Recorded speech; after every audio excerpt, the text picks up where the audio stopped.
Carl Coulange for the Sports Hit List, Bible fans and further fans on another edition on the Zoom. We are now practicing social distancing.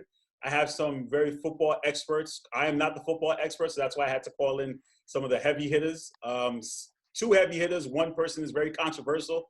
Travis is here. Travis, how's it going, man? People love to hear your takes.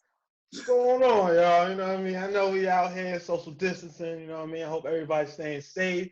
But, I still got to find a way to bring the knowledge to the people, Listen, I think people are still upset about the Patrick Mahomes and, MVP take. So I don't know if they really I will go to my grave saying that Drew Brees should have won the MVP that year. I will take that to my grave. That's fine. We have the reigning, defending MVP of the Sports Hit List, Mr. Paul Lawson, is in the building. MVP, how you doing over there? Hey man, everything all good on this front. It's all I can say is the numbers are looking good. We're flattening the curve, and we're gonna have sports soon enough. That's my so. I see you dabbling with a little baseball, man. I didn't see you. I didn't think you had it in you today. You had a little bit of baseball for me. I'm gonna be honest with you, Carl. Baseball actually was my first love. See, that makes sense now. That makes sense. Involved in football. That makes sense. Says the Cookie Man, Travis.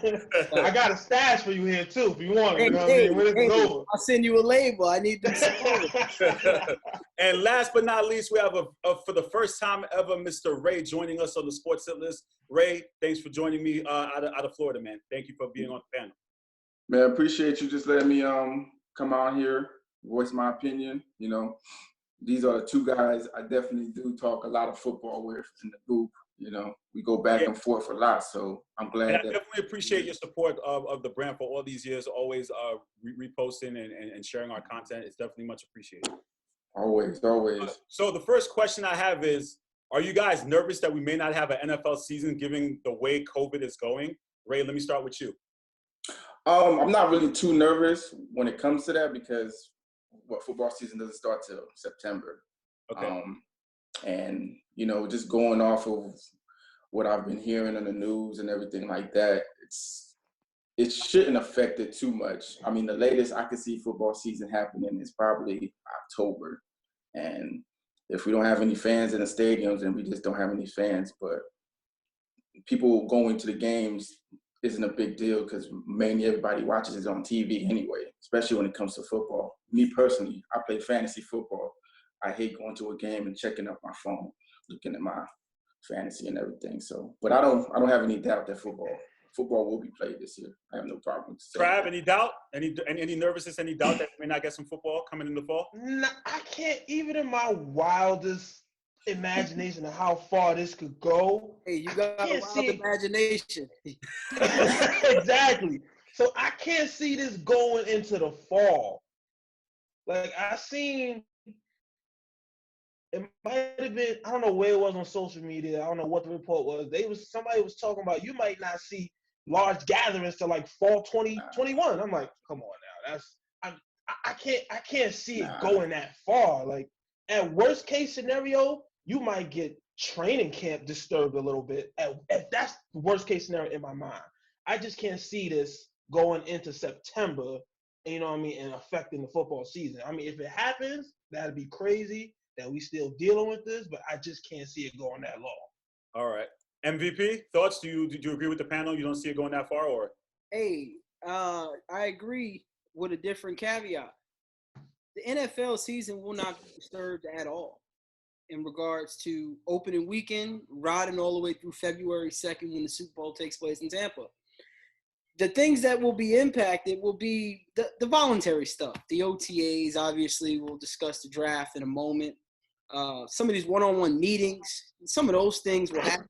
A lot of the voluntary things that you've seen players do together to get on the same page. Brady for years did it with Edelman in the sand down in Tampa. Those things won't happen. But regular football will happen. The NFL training camp's only, I believe, a 3-week window. So everything we think we see leading up to the sport is very drawn out. I think we'll be back in action before you know it. All right.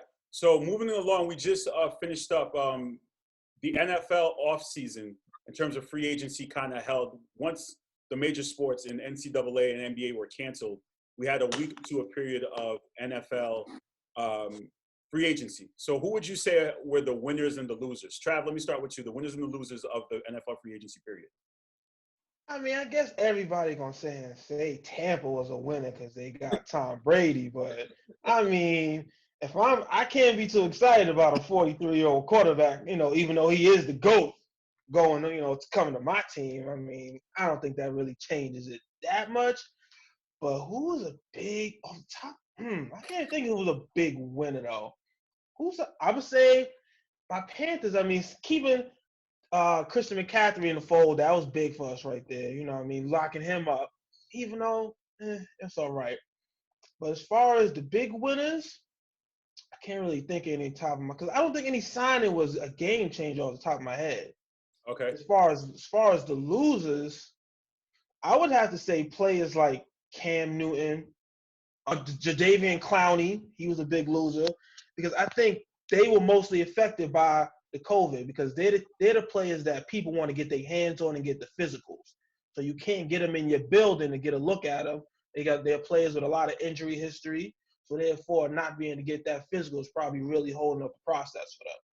Okay. Especially Jadeveon Clowney, I think. MVP? Any winners and losers in your opinion during the? First off, just touch on Trav's inadequate answer. Next time, answer the question. That's it.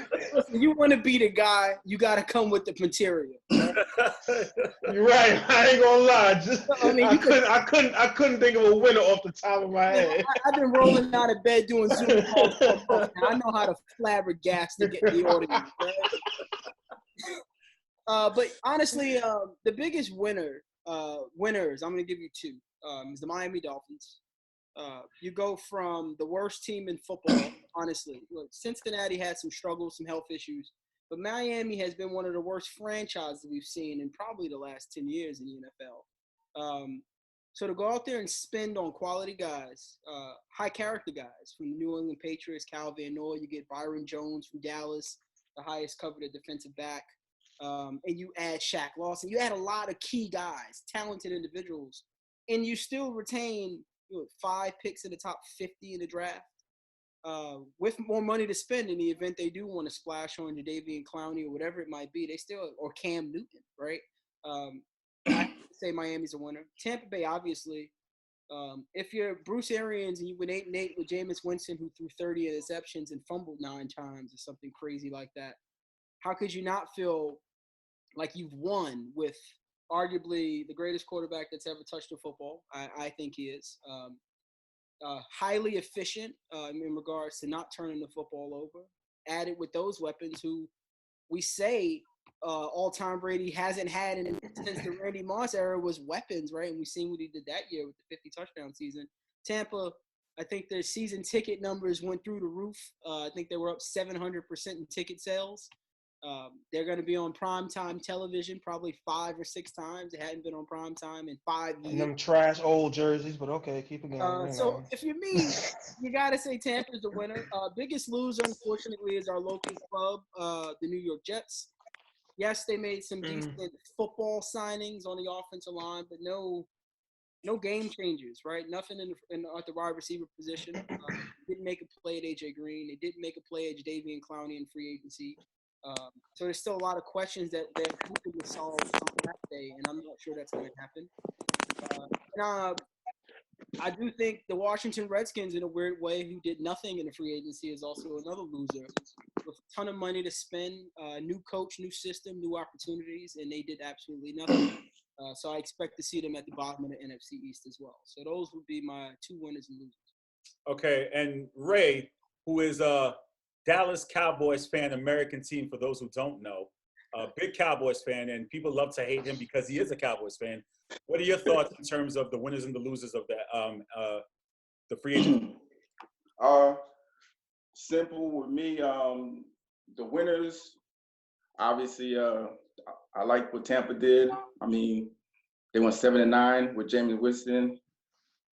With 30 turnovers, like 8 fumbles, like it was just crazy. I mean, I could see them going 10-6 next season, but we'll see about that. Another winner, I hate to say it, but they're in my division.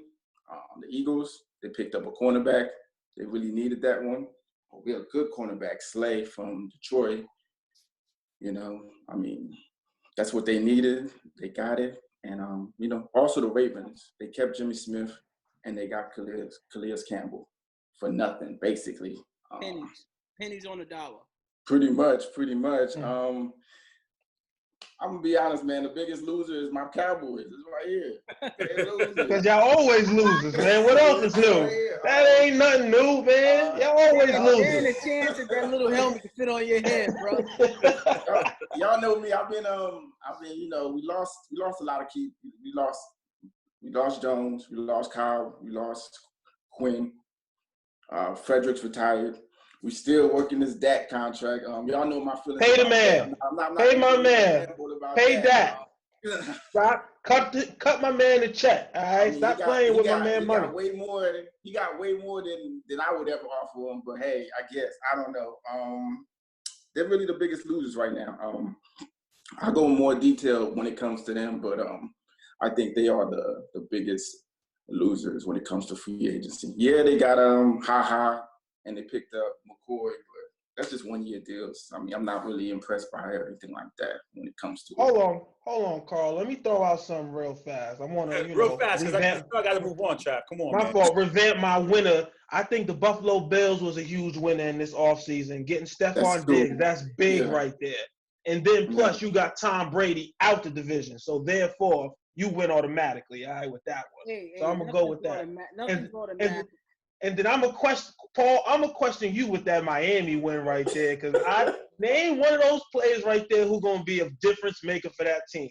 Byron Jones is suspect out here. Listen, suspect. Hey, let me tell you one thing. This is him on social distancing. You haven't been with him in studio, and Paul's been with him in studio. It's 20 times worse. I'm telling you right now. All right, him in person, so Carl, before you move on, you know, I am a major whistleblower in 2020.